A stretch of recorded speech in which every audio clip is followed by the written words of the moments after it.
আমেরিকায় কর্মরত সাংবাদিক জামাল খাশোগির হত্যার বিষয়ে কিছুই জানতেন না সৌদির যুবরাজ মোহাম্মদ বিন সালমান। মঙ্গলবার হোয়াইট হাউসে সালমানকে পাশে নিয়ে এমনটাই দাবি করলেন মার্কিন প্রেসিডেন্ট ডোনাল্ড ট্রাম্প।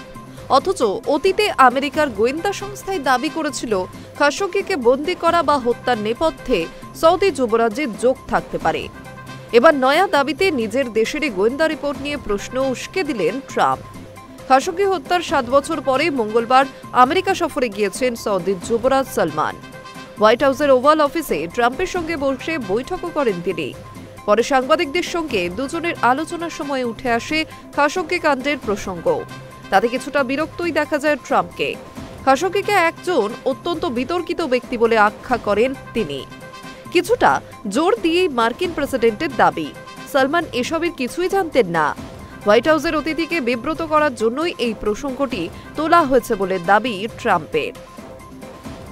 সৌদির সাংবাদিক হলেও জীবনের শেষ দিকে খাশোগি পেশাগতভাবে যুক্ত ছিলেন আমেরিকার এক সংবাদ মাধ্যমের সঙ্গে। সৌদি রাজপরিবারের আলোচনায় নিয়মিত কলম ধরতেন সেখানে। সেই খাশোগি 2018 সালে তুরস্কের রাজধানী ইস্তানবুলে সৌদি দূতাবাসের ভিতরে প্রবেশ করে আর বেরোননি। পরে তার মৃত্যুর খবর মেলে। অভিযোগ, সৌদি দূতাবাসের ভিতরেই তাকে হত্যা করা হয়েছে। অভিযোগ ওঠে, ওই হত্যাকাণ্ডের নেপথ্যে সৌদির যুবরাজ মদত রয়েছে। খাশোগির হত্যাকাণ্ড ঘিরে ওই সময় তোলপাড় হয়েছিল আমেরিকায়। পরে 2021 সালে মার্কিন গোয়েন্দা সংস্থার রিপোর্টও সেই অভিযোগকে আরও জোরালো করে। রিপোর্টে দাবি করা হয়েছিল খাশোগিকে বন্দী করা বা তাকে হত্যা করার নেপথ্যে সালমানের হাত থাকতে পারে। ওই রিপোর্টে সেই সময় বিভিন্ন মার্কিন সংবাদ মাধ্যমেও প্রকাশিত হয়। রিপোর্ট অনুসারে 2017 সাল থেকে সৌদির নিরাপত্তা এবং গোয়েন্দা সংস্থাগুলির উপর সম্পূর্ণ নিয়ন্ত্রণ রয়েছে সে দেশের যুবরাজের। ফলে যুবরাজের অনুমোদন ছাড়াই সৌদির আধিকারিকেরা কোনো অভিযান চালাবেন এমন সম্ভাবনা খুবই কম। ওই রিপোর্টের প্রসঙ্গ টেনে মঙ্গলবার হোয়াইট হাউসে এক সাংবাদিক জানতে চান, সৌদির যুবরাজকে কিভাবে বিশ্বাস করবেন আমেরিকাবাসী? সেই প্রশ্নে ঈষৎ মেজাজ হারান ট্রাম্প। প্রশ্ন সম্পূর্ণ হতে না হতেই শটান জবাব দেন, আপনারা মিথ্যা কথা বলছেন। খাশোগি প্রসঙ্গে তিনি বলেন, আপনি এমন একজনের কথা বলছেন যিনি অত্যন্ত বিতর্কিত ব্যক্তি ছিলেন। আপনি যার কথা বলছেন তাকে অনেকেই পছন্দ করতেন না। আপনি তাকে পছন্দ করুন বা না করুন, এসব হয়ে থাকে। এরপরে যুবরাজ সালমানের দিকে তাকিয়ে মার্কিন প্রেসিডেন্ট বলেন, উনি কিছুই জানতেন না। যুবরাজ সালমানের দিকে তাকিয়েই এমনটা দাবি করেন তিনি। এবার এই বিষয়টি আমাদের এখানেই থামিয়ে দেওয়া উচিত বলেও জানান। পাশাপাশি আমাদের অতিথিকে এই ধরনের প্রশ্ন করে আপনি বিব্রত করবেন না বলেও জানান ডোনাল্ড ট্রাম্প।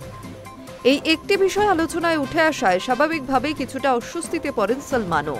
খাশোগি হত্যাকাণ্ড নিয়ে সৌদি যে যথাযথ তদন্ত চালাচ্ছে তাও বোঝানোর চেষ্টা করেন তিনি।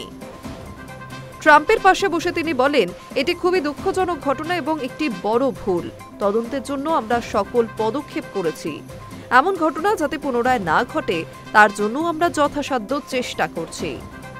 7 বছরের আগের সেই হত্যাকাণ্ডের প্রসঙ্গ ফের আলোচনায় উঠে আসার পরে সমাজ মাধ্যমে পোস্ট করেছেন খাশোগির স্ত্রী হানান এলাটর খাশোগি। ট্রাম্পের উদ্দেশ্যে তিনি লেখেন, আমার স্বামীকে হত্যা করার কোনো যুক্তি থাকতে পারে না।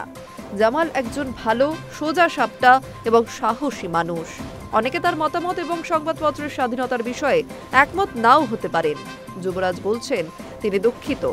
তাহলে তার উচিত আমার সামনে এসে আমার কাছে ক্ষমা চাওয়া।